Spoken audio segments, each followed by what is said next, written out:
¿Puedes decorar para empezar? Dile gracias, Señor, por estar aquí, que Dios nos hable. Señor, muchas gracias por este día, por permitirnos estar aquí en este momento, compartir nuevamente con el hermano Eduardo y su familia, con los que estamos aquí presentes. Te damos gracias por todas las bendiciones dispuestas. Háblanos a través de tu palabra. En el nombre de Jesús. Amén. Gracias, hermano. Ya, vamos a empezar con el mensaje. Dado que mi esposa, la que va a tocar la alabanza, está ocupada, vamos a empezar un poquito al revés. Vamos a hablar un poquito de Juan 5.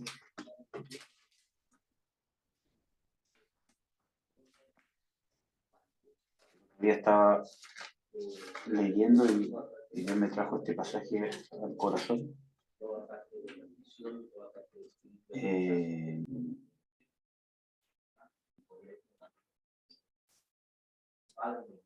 Juan 5.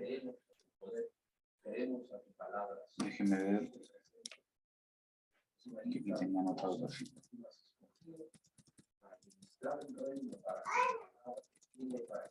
5:30.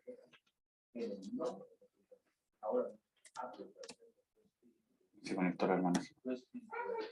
Entonces vamos a ver Juan 5:30, lo vamos a leer un poquito de lo que dice el Señor Jesucristo.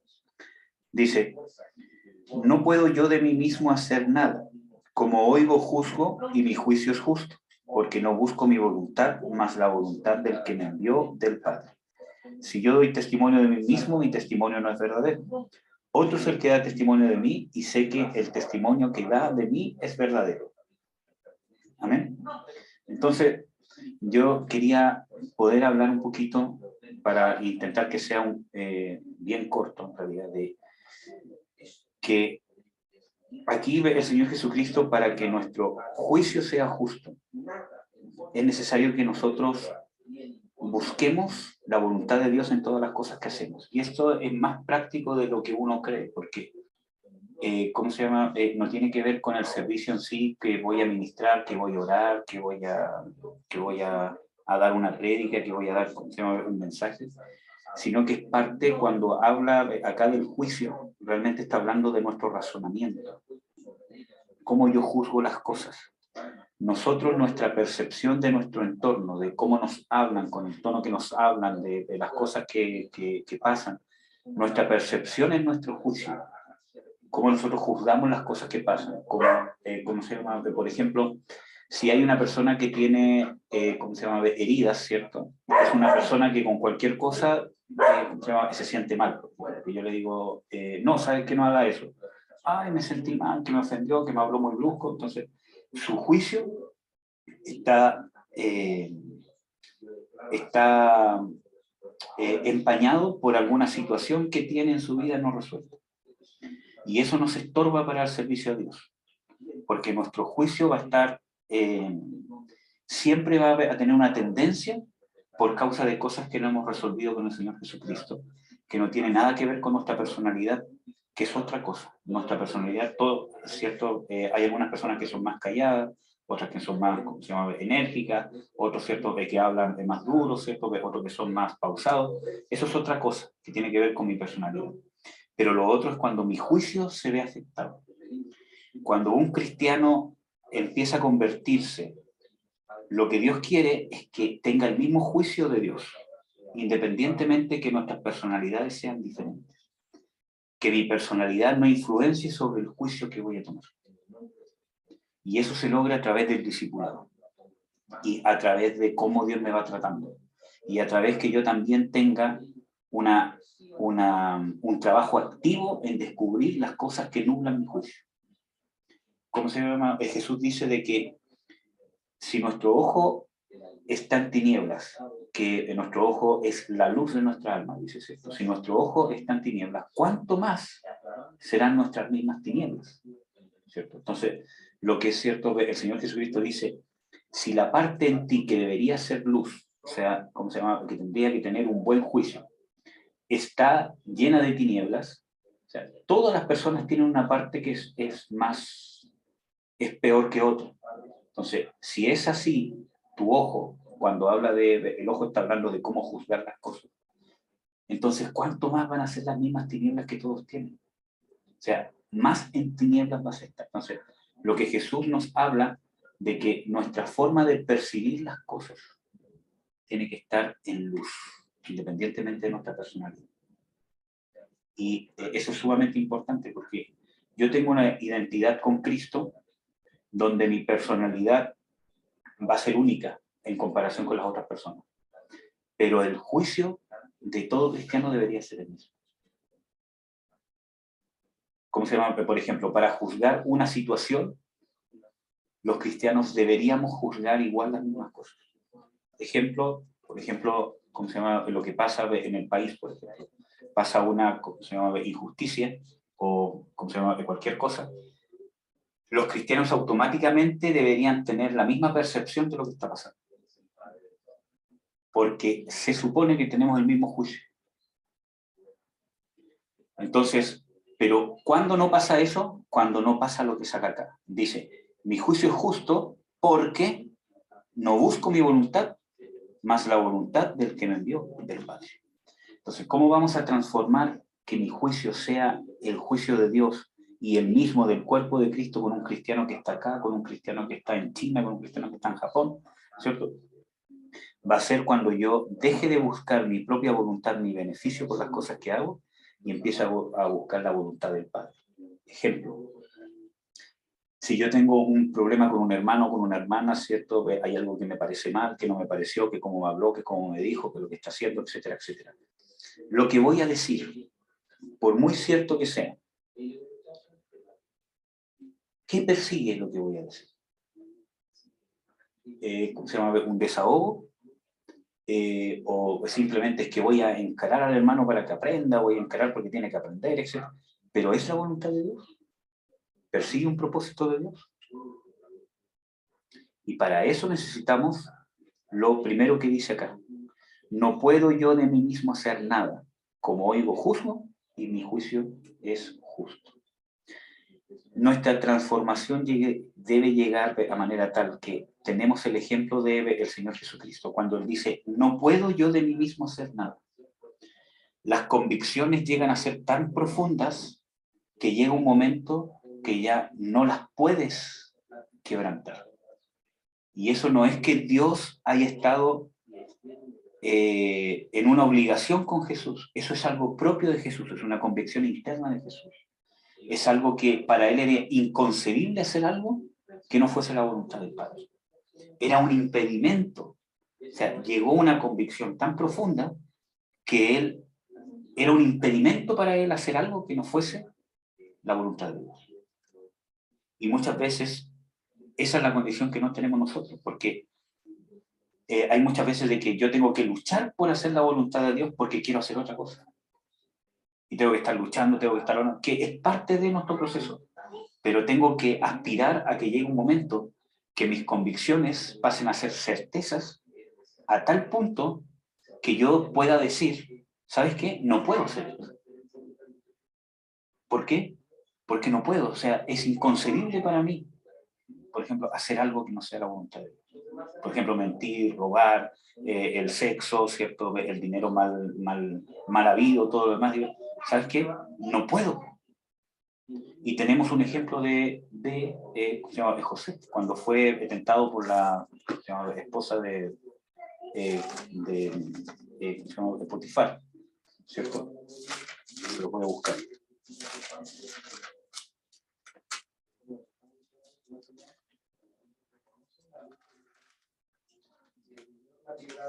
Está en Génesis 39. Génesis 39, versículo 7, dice, y aconteció después de esto que la mujer de su señor puso sus ojos en José y le dijo, duerme conmigo. Y él no quiso. Y dijo a la mujer de su señor, he aquí que mi señor no sabe conmigo lo que hay en casa y ha puesto en mi mano todo lo que tiene. No hay otro mayor que yo en esta casa y ninguna cosa me ha reservado sino a ti, por cuanto tú eres su mujer. ¿Cómo pues haría yo este grande mal y pecaría contra Dios? Entonces, ve algo como inconcebible. ¿Cómo yo podría hacer esto? O sea, no es que él esté diciendo, tengo que luchar contra la tentación porque quiero acostarme con esta mujer, pero no, porque si no va a venir, ¿cierto?, el castigo de Dios, después se pueden enterar y dónde queda todo lo que he hecho. Sino que ahí vemos de que hay una convicción que llegó a tener influencia sobre su personalidad, sobre todo su ser. Y eso nace de mi relación con Dios, de la sinceridad que yo tengo. ¿Para qué busco de Dios? ¿Por qué sirvo a Dios? ¿Por qué oro? ¿Por qué trabajo? Para ser mejor persona, para poder, no sé, ¿para qué lo estoy haciendo? ¿Para qué? ¿Por qué estoy acá? ¿Por qué estoy en una misión? ¿Cierto? ¿Para qué? ¿Para qué estoy invirtiendo tiempo? Estoy haciendo todo. Entonces, tenemos que nosotros realmente escudriñarnos cuáles son las verdaderas intenciones que hay en nuestro corazón. No tratar de encontrar intenciones buenas, porque lo más probable es que encontremos intenciones erradas. Y Dios lo sabe. Pero el tema está que Dios quiere cambiar esas intenciones. Entonces, yo me tengo que escudriñar. ¿Por qué estoy acá? ¿Qué es lo que realmente anhelo? ¿Cuál es mi propósito principal? Y que yo ya con eso diga, ¿sabes qué? Ya, estas son mis intenciones. ¿Es lo que Dios quiere? No. Ya, voy a trabajar por cambiarlo. Si Dios ya nos conoce y aún así nos ama. Entonces, como dice, ¿cómo se llama en Santiago? Dice de que el que ve la perfecta ley ve un espejo donde considera su propio rostro, pero el oidor olvidadizo es aquel que se ve en un espejo y ve cómo era y se va, pero después se olvida cómo era.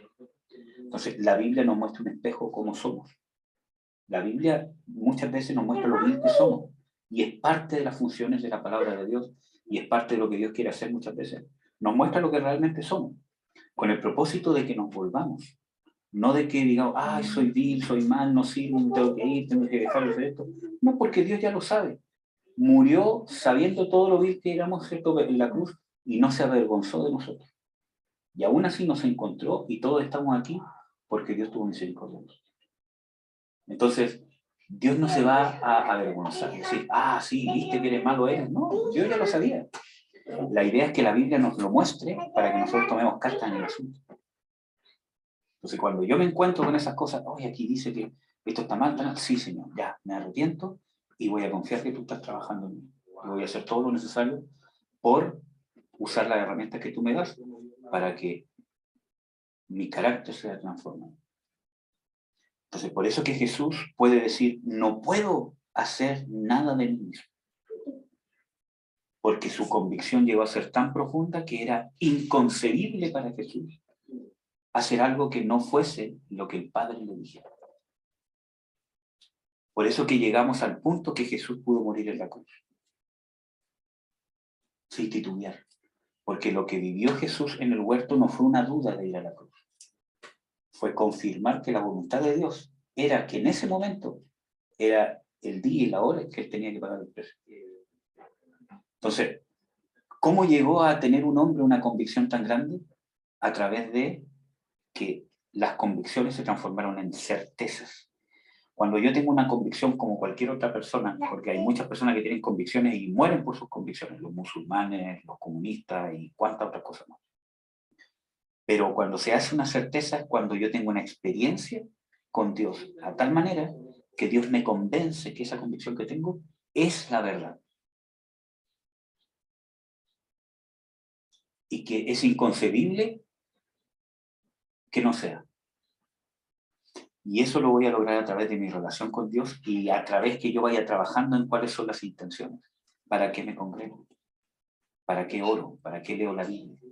Y eso es lo más importante. ¿Para qué escudriño las Escrituras? ¿Para qué? Para poder predicar, para poder ¿cómo se llama? Enseñar, etcétera, etcétera. O realmente quiero aprender. ¿Pero qué es lo que quiero aprender? ¿Qué es lo que quiero saber? ¿Para qué?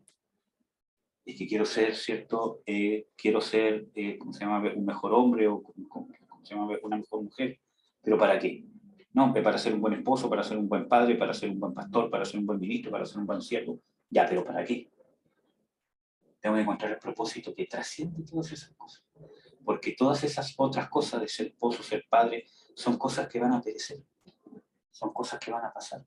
El pastorado se va a terminar en el día que el Señor Jesucristo, que es el pastor de los pastores, llegue. Dice Jesús de que, cierto, en el cielo los hijos de la resurrección no se van a casar ni se van a dar el casamiento. Entonces, por muy importante que sean, esas cosas van a tener un fin. Entonces yo tengo que encontrar para qué en lo eterno, lo que no va a tener fin. Sí, hermoso. Y eso tiene que ver, ¿cierto?, con el carácter que Dios está formando para que yo pueda estar con Jesús, ser una proyección de Jesús. No solamente ahora aquí en la tierra, sino en la eternidad.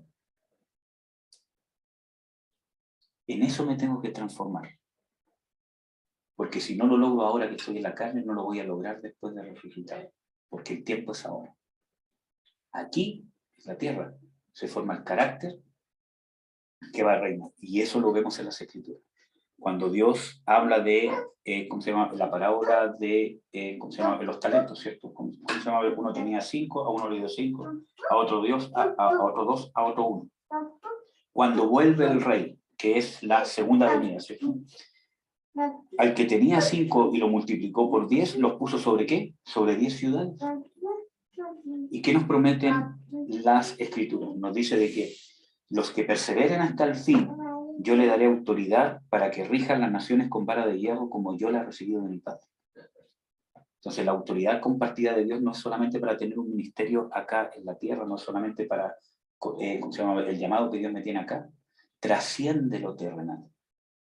Lo que vivimos acá en la tierra, ya sea en el ministerio, en lo que sea, es una proyección de lo eterno que hay en nosotros. Cuando logramos eso, nuestro ministerio es fructífero. Porque hay muchos pastores que tienen iglesias grandes, que tienen un montón de cosas, pero es algo terrenal, no es una proyección de lo eterno. Por eso que no trasciende. Por eso que cuando, cierto, que se habla de frutos, habla de impactar una vida, de que una vida también encuentre su propósito eterno. O sea, qué más hermoso para Dios de poder contribuir en que un ser humano encuentre la voluntad perfecta de Dios y pueda ser útil para Dios. Eso es lo que nosotros tenemos que entregar. Nosotros somos llamados, ¿cierto? Todos, a trabajar en el reino de Dios. No hay excepción de ningún cristiano que no sea llamado para trabajar en el reino de Dios. Es más, es un deber de un ciudadano del reino poder contribuir y trabajar por el reino. Pero para eso necesitamos que nuestras convicciones sean tan poderosas, tan fuertes en nosotros, que sea una imposibilidad o que no sea concebible no hacer la voluntad. Cuando nosotros nos demos cuenta que está pasando eso en nosotros, estamos madurando. ¿Por qué? Porque, por ejemplo, con mi hijo, yo tengo que estar sobre él, ¿cierto?, para todas las cosas que lo tiene que hacer. Pero llega, ¿cierto?, un momento donde él va a ser lo suficientemente grande, donde él tiene su pensamiento y sabe de que esto que va a hacer no lo hace, pero no porque el papá esté encima, sino porque concibe de que es malo en sí mismo. Y aunque nadie lo esté mirando, no lo va a hacer, porque es una convicción personal. Es un valor. Entonces, eso es lo que tenemos que lograr. ¿Cómo? Buscando, siendo diligentes, en que todo lo que hagamos se centre en buscar la voluntad de Dios en nuestra vida.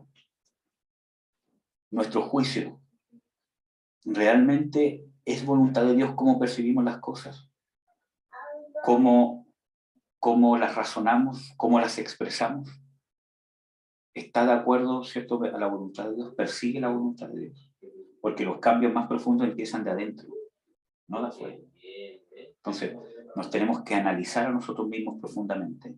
Pablo dice, muchas veces, examinaos a vosotros mismos. Entonces, si yo me examino a través de las Escrituras y digo, en realidad, ¿sabes qué?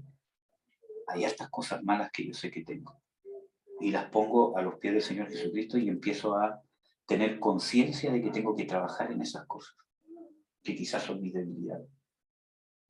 Cuando Jesús habla sobre cargar su cruz, dice, el que quiere seguir en pos de mí, tome su cruz y sígame, La cruz no es un mal esposo, no es cierto una mala esposa, no es ¿cómo se llama? Pobreza. La cruz es las cosas internas que yo sé que Dios quiere trabajar en mí y que yo estoy trabajando. Esa es la cruz. Todas las tenemos. Y es probable que nunca se vayan. Todas. Porque son necesarias muchas veces para poder tratarnos. Pero siempre, todo cristiano, por muy apóstol que sea, lo que sea, tiene áreas en su carácter que tiene que trabajar. Pero yo tengo que estar consciente y tengo que yo poner de mi parte, una parte activa en estarlas trabajando. Y de esa manera voy a estar buscando la voluntad de Dios. Y mi juicio va a ser justo.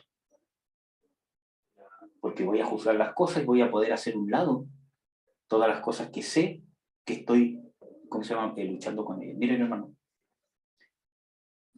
muchas veces a mí cierto, que ha tocado ministrar, predicar, orar por alguien, dar un consejo, etcétera, etcétera, quizás en los peores momentos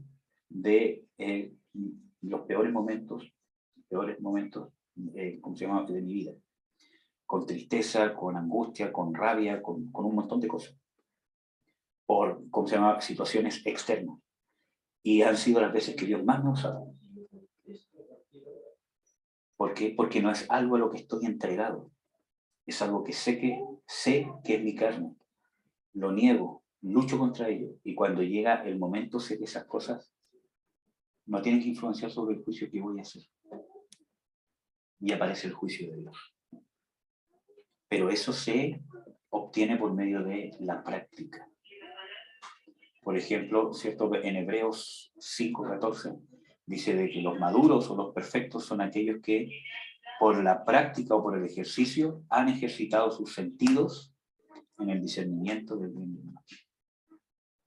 Entonces yo los insto, amados, a que podamos, así como el Señor Jesucristo, podamos llegar a un momento en que nosotros digamos, ¿sabes qué? No puedo hacer esto. ¿Pero por qué? Porque Dios te lo prohíbe, porque no, porque es inconcebible para mí hacerlo. Ahí me doy cuenta que puedo ser una persona confiable para Dios. Porque no va a tener que haber alguien encima diciendo, no, acuérdate que no puedes hacer, no toques eso, no. Sino que va a ser algo interno. Las convicciones de Dios se empiezan a hacer una conmigo. Y eso parte con cambios pequeños en lo más profundo de mi ser. Cómo pienso y cómo consigo las cosas. Entonces, los insto a eso, ¿cierto? Ahora vamos a pasar a alabar y vamos a orar para terminar. Fue un mensaje cortito, como nunca. Siempre los mensajes son más largos. Pero oremos. Señor, te doy gracias por tu misericordia. Te doy gracias por poder estar reunidos, Señor, por poder bendecirte, por poder alabarte, por poder hablar, Señor, de tu palabra, tener la posibilidad, Señor, de no solamente leerla, escudriñarla y entenderla, sino que tú nos estés dispuesto a darnos revelación. Yo te ruego, Señor, que formes en nosotros el carácter del Señor Jesucristo, que ahondes, que no nos dejes ¿cómo se llama?, que no permitas que seamos negligentes ¿cierto?, en este tema. Que nos instes, Señor, que tu Espíritu nos redarguya constantemente en todo momento, mientras dormimos, mientras vamos, en cualquier lugar que estemos, que nos inste a analizarnos, a encontrar las cosas que tú ya sabes, Señor. Poder escudriñarlas, sacarlas a la luz, para que nuestras tinieblas puedan ser reprendidas, puedan ser transformadas, para que tu carácter se empiece a formar en nosotros, Señor, para que nuestro juicio, Señor, sea un juicio que sea para ti confiable, que como le dijiste a tu, ¿cómo se llama?, amigo, ¿cómo se llama?, Abraham, le dijiste, yo sé que él va a hacer mi voluntad con sus hijos y con sus nietos y que le va a enseñar mis caminos. Que así, Señor, nuestro juicio, nuestra forma de ser, sea confiable para ti, tú puedas decir, yo sé que mi hijo, que mi hija se va a comportar de esta manera en estas circunstancias. Transfórmanos, Señor, ministranos, saca lo que estorba, saca todo lo que estorba, sácalo a la luz, Señor. Te lo ruego, Señor, en el nombre de Jesús. Amén. Amén. Venga, a ver, sentarse acá mejor. para que se escuche mejor.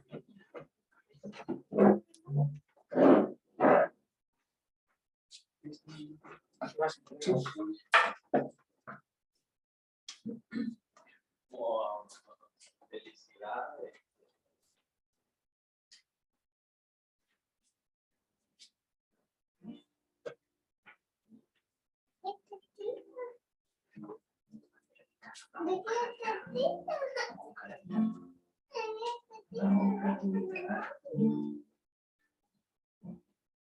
Preparas una mesa para mí,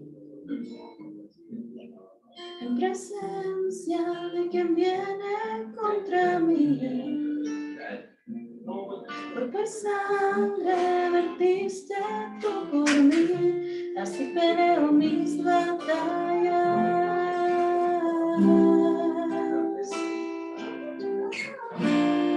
Tú preparas una mesa para mí, en presencia de quien viene contra mí. Cuerpo y sangre vertiste tú por mí, así peleo mis batallas.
exaltado sobre todo, nombre sobre todo nombre, como en él es salvación. Nadie es como él, oh gran yo soy, tú eres el Dios que adoramos, todopoderoso y soberano, en misericordia y poder para salvar. Tú eres el Dios que adoramos, veneno por la muerte y el pecado, glorioso Redentor y Rey, te adoramos.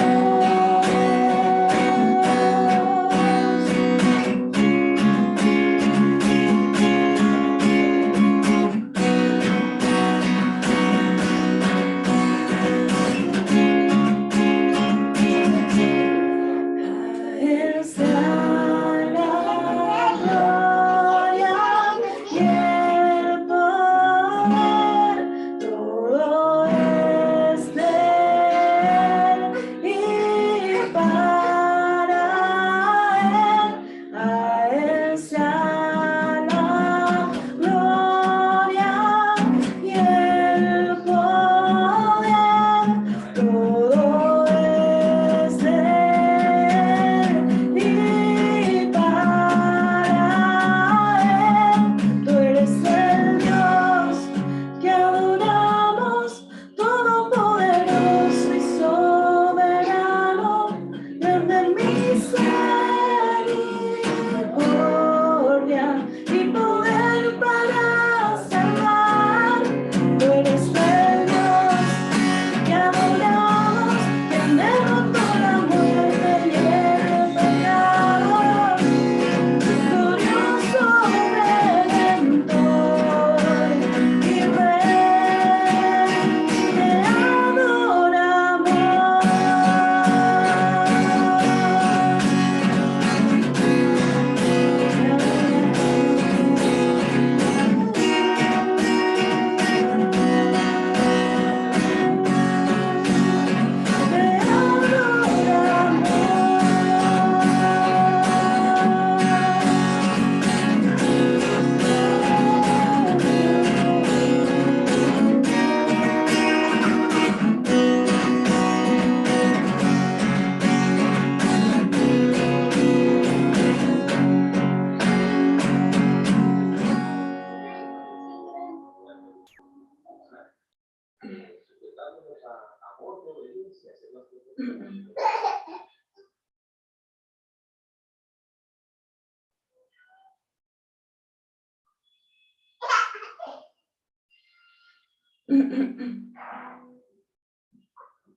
para encontrarme a mí.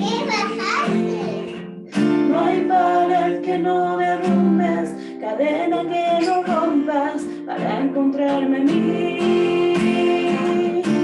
No hay sombra que no alumbres, monte que no escales para encontrarme a mí. No hay pared que no derrumbes, cadena que no rompas para encontrarme a mí. Tu amor me envuelve, me sostiene, amor sin condición. Me persigue y deja las 99 y va por mí. No puedo ganarlo ni merecerlo, tu amor se entregó por mí. Tu amor me envuelve, me sostiene, amor sin condición.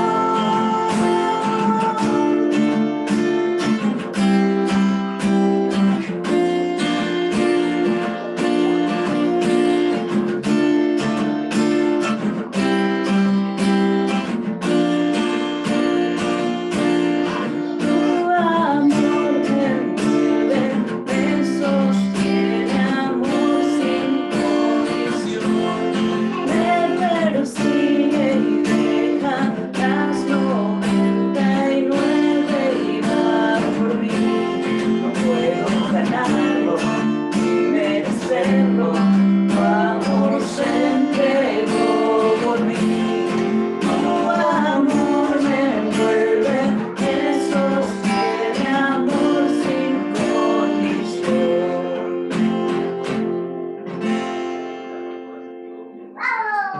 Bravo. Amén. Señor, te damos gracias por este culto, por poder alabar tu nombre, por poder recibir de tu palabra, por poder, Señor, avivarnos con tu palabra, Señor, exhortarnos. Te pedimos que comiences, Señor, a hacer una obra, Señor, a partir de lo que hoy día oímos, Señor, y que se cumplan tus propósitos y tu voluntad perfecta en nosotros, Señor. Creemos que tú estás con nosotros, Señor. Creemos que tú has venido a rescatarnos, Señor. Contigo queremos permanecer, Señor. Contigo queremos estar, Señor, todos los días de nuestras vidas, Señor. Te pedimos tu presencia, Señor, que no se vaya de nosotros, Señor. Danos de tu temor, Señor, para poder guardar tus mandamientos, Señor, para que no podamos, Señor, caer en mal, Señor, y poder, Señor, agradarte, Señor, y ser agradables para ti en santidad. Ven a amarte, Señor. Te bendecimos, Señor, y te damos gracias. En el nombre de Jesús. Amén. Ahí tengo todas las fotos de todos los países. Hola, hermana Geo. Bendiciones. Hola, bendiciones. Ven a saludar a Efraín. Ven a saludar. Venga. Ahí viene corriendo. Salúdala, hermana Geo.